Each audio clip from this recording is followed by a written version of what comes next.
Hello, everyone. I am Deepa, a leadership coach and a facilitator, and a deep proponent of inner mastery and self mastery.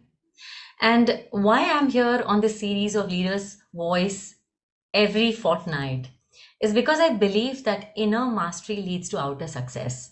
And my whole idea is to interview and listen to the voices of leaders, entrepreneurs, corporate professionals, and to showcase their voice so that you can identify those people who are very, very successful in their field and yet practice certain inner practices and engage in activities that balances their success.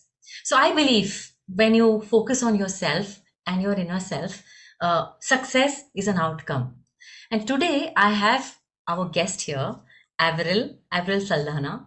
Welcome, Averyl, to the show. Happy to be here with you. Lovely, lovely. So, just for me to read out her profile, she was born and brought up in Mumbai.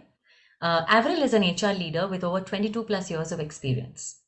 Her first 17 years were in Mumbai, where she worked in USP Limited, Nicholas Pirimal, where she was handling different verticals of HR. Thereafter, she shifted to Chennai and she was with Alliance Renault Nissan as the head HR for their sales finance entity. She then took a career break, courageous, I must say, to pursue her personal interests. And during that time, she was freelancing with EY leading global projects in the space of HR and change management. Currently, she is with Numeric UPS, a group brand of Legrand, as the entity HR head based out of Chennai. I know her as a person with zeal and love for life. And I admire that about you, Avril. Thank you so much, Deepa. She loves traveling with her husband Deepak and her extended family and close friends. Now, watch this closely because this is what I was saying, balancing life and work. Being a foodie and a fitness freak, she loves exploring different cuisines and giving online reviews. She jogs daily in the morning for an hour and amidst the day tries to fit in time to do her 1 hour of either Pilates or strength building workouts. She enjoys hiking and trekking. She says she wants to get back to her childhood hobby of reading and learning to play the guitar. What more, Avril? Wow, amazing. So, in December 2023, she tested her endurance and mental strength trekking to Kudremukh, which was about 22 kilometers. And her last one was about 9 kilometers. Truly a stretch. In 2024 Jan, she ran the 10K Chennai Marathon without any training. Again, courageous. She's a certified NLP coach.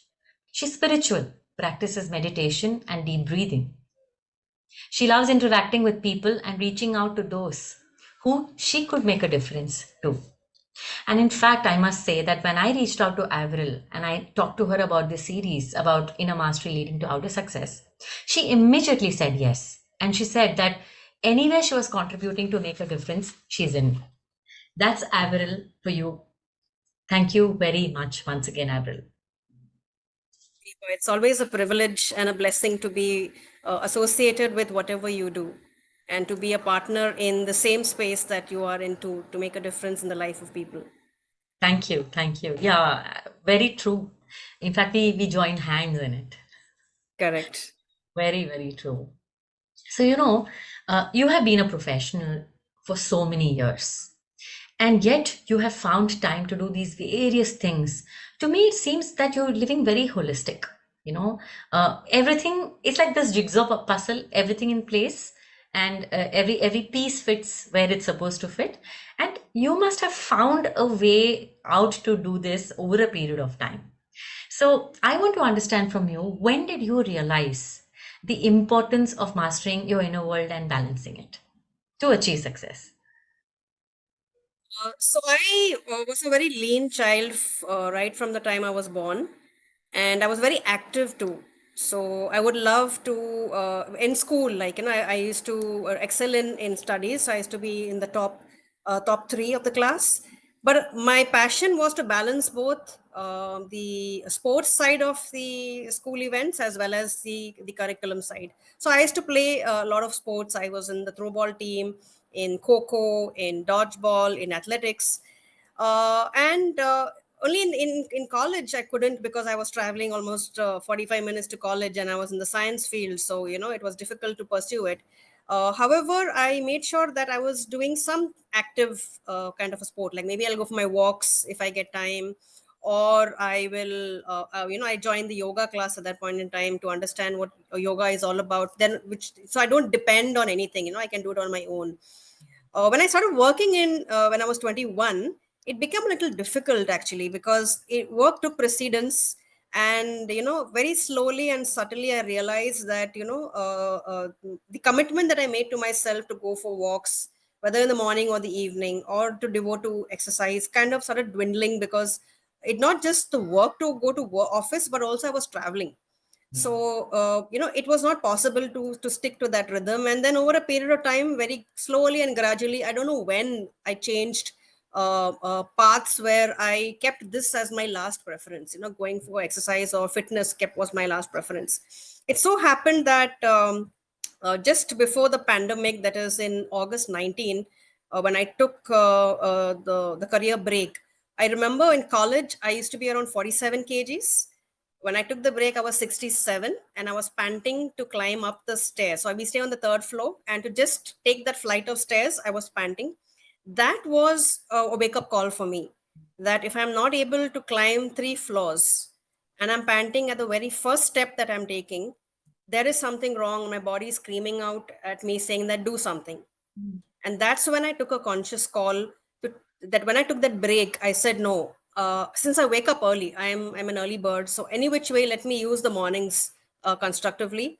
So that's where I started walking initially. Then I slowly trained myself to get into jogging.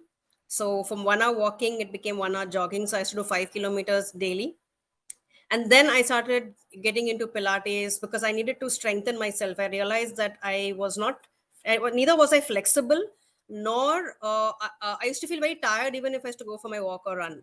So I wanted to do the strength building. So we have a gym in our complex, so I went there and I started doing a little bit of strength training, obviously taking the help of different YouTube videos.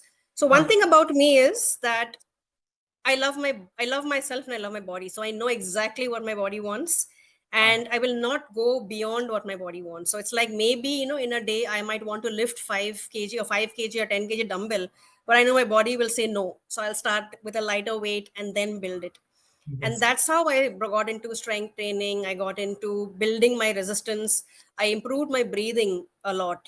I could never really breathe well. I was breathing for the sake of being alive, but here it's conscious breathing. Like, when you're breathing in, breathing out, when you're holding breaths, you are able to understand how much your body can hold on to it. And that also shifted my mindset. So I from somebody who used to be very aggressive, very angry, very agitated at the drop of a pin, I started becoming very calm, very composed. I realized that not everything is all about me. I realized that not everything needs to be taken personally. Yeah. True. And I realized that there are only some things that I can absorb, the rest I can just let go. So those things helped me. So this entire period when I took that break and I was freelancing, I was not actually caught up in the rigor of a 9 to whatever x. I say the end time is never defined in a corporate world. So that gave me this thought of, okay, let me start thinking now about myself. Yeah. Let me re-evaluate my life. And at one point in time, I realized I was in an absolute crash state is when I came to you. And I think that's the transformation that I had after going through the 6 or 7 sessions with you, where I understood myself a lot more. Here it was conscious now, apart from before where it was unconscious. That was the turning point in my life. And being someone who's self motivated, self led, self aware, uh, it's my journey now that whatever I do in life, it's always self evaluation, using the different holistic tools that are available in the market. And obviously, since I'm spiritual too, so using the spiritual side of the experience to help me reach that goal of being one with myself and being one with my creator. Beautiful. Beautiful. I celebrate you, Avril. Thank you, Deepa. Thank you. Beautiful. So, as an HR head right now, I mean, career break was long ago. Now that you're in a role, you are not spared. So, day in and day out, you have to take those decisions, tough, easy, or whatever. How do these practices, and I know this breathing and all the practices, spirituality, this connection, how do they help you in making those sound decisions such that you don't lose your sleep? Yes. Um, so sometimes what happens is that you always want to be the best and want to take the right decision. Over a period of time, especially after I got exposed to different holistic experiences, I realized that there is nothing that is the best. Everything is the best in that context, in that situation. And as long as an individual you don't look at only what is in it for me, especially in this role as an HR head, you look at it as what is it in terms of the larger interest for the organization, making sure that everyone's aligned to the ask and everyone is in it together. I think that is the most important thing when you take any decision. The second aspect is that at any point in time when I take decisions, I do not give an instant commitment. I always seek time because I need to have data. I need to understand what was the previous process, what is the current process going to be, what's going to be the impact. People impacts are very, very painful, especially when it comes from an HR professional, because it's not a human resource department. I always say it's a human response department. And Nice. as an HR leader, you always are walking on that what you say thin line, where on one side you have to make sure that you are aligned to the business goals and you are supporting the business goals, and on the other side you're taking the people along with you. So it's never this side or that side. It's always a mediator for both sides and bringing the two sides, bringing the two ends of the world together. So for me, at any point in time when I take a decision, I always seek for time, and I get into the details. I dig deep.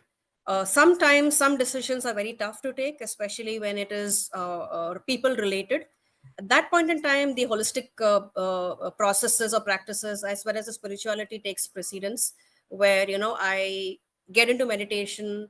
I seek for the answers that I'm looking out for, and in the quietness of my life, I get them. And then I put the two and two together, and then I structure it out, and I make my presentation to the leadership team, and I say, okay, this is where we can go, this is where things can go well, this is where things might not go well in our favor. And then we take that calculated decision together. Wow, wow. So, what I hear is you take the pause and you allow yourself to take the pause. Yes. And that's very precious because a lot of times, what I've seen leaders is to immediately react to a situation. So, in that time, you actually miss taking into consideration many points. Exactly. Have you experienced this part, you being this way in your yesteryears? Yes, that used to be me all the time. I used to be reacting more and responding less. Yes, yes, So I was quite an active as a child, very active. I needed everything to be done instantly. I didn't want to carry anything to the other day because then that would be a burden for that day. correct. So being very energetic and being somebody who was getting into a lot of knee jerk reactions, decisions based on knee jerk reactions, kind of put me in a very stressful situation in my early years. And I felt that was a norm because I saw everybody around me doing the same. Very true. And there was no one who really told me that that's not the way of life, or that's not the right way of doing it. And obviously you look at leaders and you look at the way leaders portray themselves, and you think, okay, that's the right way. I'm talking of an era where we didn't even know what the difference between coaching and mentoring, to let alone know what coaching really means. So I think I got this realization after I came to Chennai. Mm. And when I was working with Renault Nissan, got an opportunity to get exposed to different programs. And that's where I started thinking, having these introspective talks. But much before that, now that I'm recalling, I remember when I was in USV, we were sent to this program called ISABS, that is Yes. Indian Oh, Society yes, of for course. Applied Behavioral Sciences. It's called the human lab, that they say, and it's really a human lab. And for somebody being in the HR space who has been through a lot of training programs, a lot of facilitation programs, being a facilitator myself, it was a it was, I can say, the moment that defined or changed my life 360 degrees, not even Yeah. 180 degrees. Yes. And to see senior people in that lab crying, men crying, Yes. and I used to be a very shy person, so I would never really, go and hug any person who was not from my family or not from a very close friend. I remember in that lab I hugged the men who were in the lab who I didn't even know. I met them for the first time there. At the end of the lab, I went and gave them a big hug, and I said, you're really doing well. And we all became like a small family unit. And at the end of it, the sense of achievement for me was when the facilitator in our room, because they don't really speak at all during those days, he said, Avril, you are going to go a long way, because, and I was, I think, around 25 or 26. So he said, there is something in you that you can transform the world. You are the one who takes leadership. You takes the lead, who doesn't wait for someone to lead you. You take the lead. When you take the lead, you have a lot of empathy in that leadership. It's not a leadership on like a dictatorial leadership. And this was a basic lab, and I was recommended to go for the advanced lab, but obviously I couldn't pursue it for reasons best known at that point in time. But it gave me a very, very deep insight into knowing myself. Yes. And then I realized that life is not all about being a winner and being successful. You can fail, and in those failures you'll get to learn a lot more things. And that opportunity helped me to embrace failures. It's not that I didn't have failures, it's just that nobody taught me what to do with those failures. And all along in my life, I only knew that if you failed in life, that means something's wrong with you and the world will not accept you. That was a trait that changed my entire perspective in my life. And then when I pursued my career beyond that, I kept those principles that, yes, there will be time, my aim is to succeed, but there will be time in life where I will fail. I will not repeat those mistakes, but I will learn from them and make them better and better and better. And that's how I led the teams under me, and I, helped them express themselves freely. I helped them fall, I helped them fail, and I helped them get up and then move up the ladder. And that gave me that sense of gratification. You must be having a happy team under you. Yes, yes. I have a very, very high spirited, young, energetic team that kind of is like a mirror image. So they compliment I'm me, I sure. compliment them. Yeah. And we are in it together. So I'm about 4 months now in the system, about 4 months in the system. And I feel like I've kind of partnered with them for like more than half of my journey, my life's journey. So it's really a blessing to have such a wonderful team. Yes, yes, yes. So, there are these myths that I hear from leaders when I coach them that I don't have time to exercise. If I take time out right now, I'm going to be not having the time to, go for finish my presentation, or I need to keep awake. I need to burn the midnight oil. Well, I laugh, because it doesn't, like you said, the body will take its toll. But how would you respond to, these kind of thoughts, statements that you would have heard too, or sometimes made them too? I have made them too. Made them too. So I believe that if you say, so words are very, very powerful. Like, we there's something called affirmations. And when you say I have no time, your body will start believing that you have no time, and will start working like a machine which goes the extra mile. And one day when that machine breaks down, you land yourself in the hospital. And sometimes there's a point of no return. Sometimes there's a hard hit where you have to do a transformative change, and then you'll realize that you have all the time in the world to make that Mhm. change. So I used to be the person who would say I have no time. Now I condition myself to say that I have 24 hours, and this is how I'm going to break those 24 hours. Yes, sometimes I might compromise on my sleep wherever where it's required. So I, by and large, I try to make sure that I get at least 6.5 hours sleep, at least. Sometimes I get 5, sometimes I get 6, but at least 6.5 hours sleep. The rest of the times, I make sure that I get in the mornings 1 hour to do my morning run or a jog, or if I'm not able to do that, to do any other form of exercise at home. I keep 15-20 minutes amidst the day to do the meditation and deep breathing. You don't have to structure it into a slot.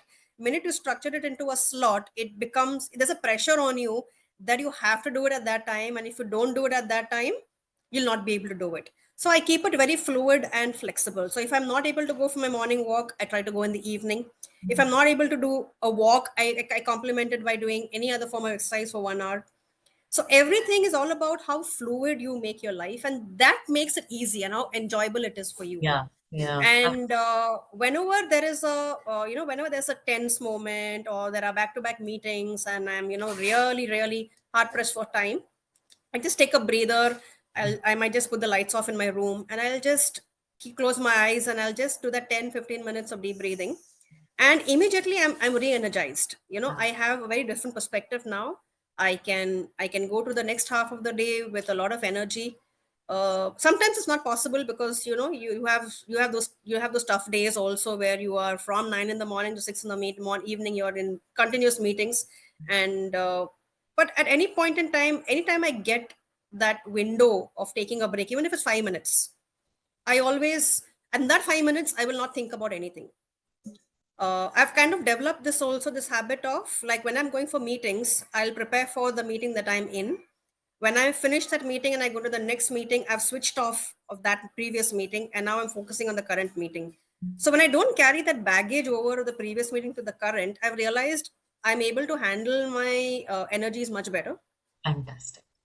And I'm not influencing the current meeting that I'm running, or I'm leading, or I'm partnering in that meeting. I'm also giving the respect to that person who's leading that meeting, that I'm giving you my time, I'm giving you my complete attention. So that has worked well with me in this new assignment, where I'm able to manage myself a lot more better, Yeah. a lot more efficiently, Yes. and able to understand when to switch on and switch off, and it's okay, it's fine to do that. That's the most important thing, Avril. You allow. I quotes, you allow. And you allow with awareness. And this is one of the reason I'm interviewing you actually. Just this image, as you were talking, this image was coming to me. I mean, this is my favorite one of the iceberg, where we see leadership actions above the iceberg. But what's happening below is the attitudes I choose. It's the emotions I choose to linger. It's the energy I choose to, allow or disallow. It's how my rhythms are outside the meeting. It's what I choose to focus on. It's how do I choose to shift my states of mind. So all the practices that you said, you switch off, you focus, you manage your energy, all of this you're doing at below the iceberg level. This is not easy. You have done it over a period of time. You found that there are results, and then you had made choices of which one you will use where. That's why you are able to be so efficient, and your team is happy, you are happy, you're able to achieve so much more than just leadership. Yeah. So it's kudos to you that you have this awareness. Now, I always say leadership starts with self. When you've achieved the epitome of self-leadership, the leadership actions outside, team management, managing, personnel, all of that will happen. And that will follow. And you're actually saying what I so truly believe in. Thank you so much, Deepa. I learned this when I was partnering with you, to understand my own self. There was a time in my life where I was stuck, and I couldn't really see beyond that. And working with you helped me break those barriers, clear those mental blocks. And the most important thing is, Deepa, is that all the answers and the resources are within us. It's within me. I don't need to look out for Yes. someone to help me. I don't need to look out for someone to lead me. Yes. All that I need to do is self introspect. Yes. I need to look at what are those skill sets, those capabilities that are there in me. And obviously, as I mean, I'm human, I will not have everything in me. So can I look at someone else? So say, for example, I'm looking out for say a particular strength which I don't have, can I look at partnering it with someone else? It could be my peer, it could be a team member in a member in my team, or it could be somebody else in the organization or in my network, and along with them collaborate with them and work towards that common goal. So you Absolutely. don't really have to take that whole stress on you. This took at least maybe half a decade of my life to realize that I don't have to do all this alone. I can partner with people, I can collaborate with people, and together we can work towards a common goal. Together we can work towards making things happen. And that, kind of distributes the stress among all of us, and sometimes the stress just vanishes because now everyone is in it together. Everyone is working towards that common goal. Everyone knows what is his or her share in that entire process. And sometimes there will be some days where I'll be dull, I might not be able to do my share of the work, somebody else will step in, and vice versa, I will step in into somebody else's space. So that recognition came in very late in my life, and I'm from then I've been able to handle stress or handle difficult situations and conversations in a much better way, in a much better way. Yes. Yeah. Actually, this is the process of human development, Avril. We say it is late or later, but it just has its time and place. And one of the shifts why this is possible to happen for you, me, or for anybody else is when we are able to let go the insecurity inside. A lot of us are steeped in insecurity. What will happen? Am I not important? They're not asking me. Or if I take help from somebody, then will my importance go? It's coming from fear, it's coming from insecurity. Now, even to deal with that, you need to do your self mastery and self work. Yeah. So, you lead the HR team, and you know that a lot of us, when we are not able to manage our stress, when we are not able to manage our energy, or we don't have routines, practices, we fall ill. There are possibilities. Yeah. Now, do you see that happening around in your system where people don't take care of themselves and then have this awakening call, like you said? What would be your thoughts as a practicing leader, for people? I always believe that health is wealth, and you can only do as much if you're healthy. You can only go the extra mile for whatever you're doing, whether you're pursuing your personal what do you call interests, or whether you're working in an organization. If you do not have health, you will have nothing. So I always believe that the first priority is always health. Yes, sometimes, like in the past couple of months, I was, since I'm new to the organization, so there are a lot of things that are new for me. I need to dig deep. I need to get exposed to a lot of past practices to understand, to make the right decision in the present that will lead to the future. I've compromised on the set, what I call the pattern that I had set for myself before I joined this job, and instantly my body responded to the change in the situation. I started falling ill way too often. I realized my immunity was getting compromised, and that was so. As I said, because I'm someone who knows my body very well, I know when things will go wrong. I also know it beforehand that it'll go wrong if I don't follow the pattern. Sometimes human tendency is that, oh, we'll wait, when it happens we'll see. My body will take over, nothing will happen. And then one day it'll happen that you're in that state where you're on the bed and you need to really get that complete bed rest till you rejuvenate and come back. So my suggestion, I wouldn't advise, but my suggestion to everyone in the space is that if you read the news the past couple of years, we've seen a lot of young people either getting massive heart attacks or a stroke, and these are indicators of your body that has gone beyond its threshold limit. So rather than wait for that, invest in mindful practices. They are not expensive. You have a lot of free content available on YouTube if Yeah. at all you are financially constrained there. But be also aware, like especially when you are doing practices like yoga, pranayams, you have to make sure that either you get yourself trained with a right trainer and then do it on your own, because a wrong practice can lead to injury. A wrong breathing technique can lead to impacts internally. So make sure that you are aware, because all these are scientifically driven. So make sure you understand the science, make sure you know your body very well. Apart from that, there are a lot of affirmations that are available online. Since the world is filled with negativity, affirmations really help in changing your mindset. You can either listen to affirmation videos, or you can write your own affirmations and keep saying them. When you make it personal, it's easy, because when you want to mug up or remember somebody else's affirmation, it becomes difficult for you.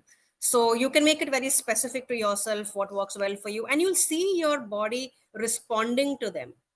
You'll see that sometimes when you have, like, say for example, when I have a headache, it's an indicator that I'm not hydrated enough, you know. So then I know, okay, this means this. So if you're more aware of your body, you'll be able to take the decision. Otherwise, you'll keep running to the doctor and pumping medicines in your body, and you realize that is not really required. So one is, yes, you have to be disciplined. At the end of the day, if you're not healthy, what is all the money that you're earning for? It's of no use. And even if you earn that money, if you're going to invest it in medication, it's also not going to be, like, the right way forward. So I always say that it's important to focus on your career goals and objectives, but it's even more important that you invest in your body, to learn your body, to learn yourself, to learn what ticks you on, ticks you off, puts you on, puts you off, and use the right tools that are available. Yeah, for me, working with you as my coach helped me, because you helped me get some of those very difficult questions that were there in my life, for which I was struggling to get the answers to. So I will also say that for those who feel that if they are financially well equipped to invest in a coach, you can have the experience of the coach as long as you want, depending on your financial support. That's more important. But you also have, like the arrangement that I had with you. It was a short term arrangement. However, that short term arrangement gave all the answers to the questions that I was seeking for such a long time in my life. And I had made notes. So anytime I'm stuck, I go back to those notes and I said, okay, this was the conversation with Deepa.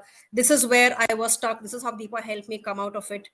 And I also am using that with my team. So as you helped me find those answers, I'm Yes. also doing the same thing with my team. So I'm not prescriptive. When they come to me for any support or any help, I help them think through it. And only when they're not able to think through it, if I'm able to bring in that industry outside in experience for them, is when I step in. I say, okay, you can look at it differently by looking at it this way. Try thinking it this way, and maybe you'll get a different perspective. Yeah. So one is to conclude. One is, I could say, self awareness is important. And I always believe in this powerful quote. I don't know who has said it, but I say that the key to happiness is in your hands. The day you give that key to somebody else, your life will be like that dumuru which makes that monkey dance. And whoever has that in their hand, you will dance the tunes of that particular person. So keep the key to your happiness in your hands, and you will always find the answers to even the toughest situations in your life, because everything is in you. All the resources are in you and with you. Lovely, lovely. Powerful nugget of wisdom, I must say, you know.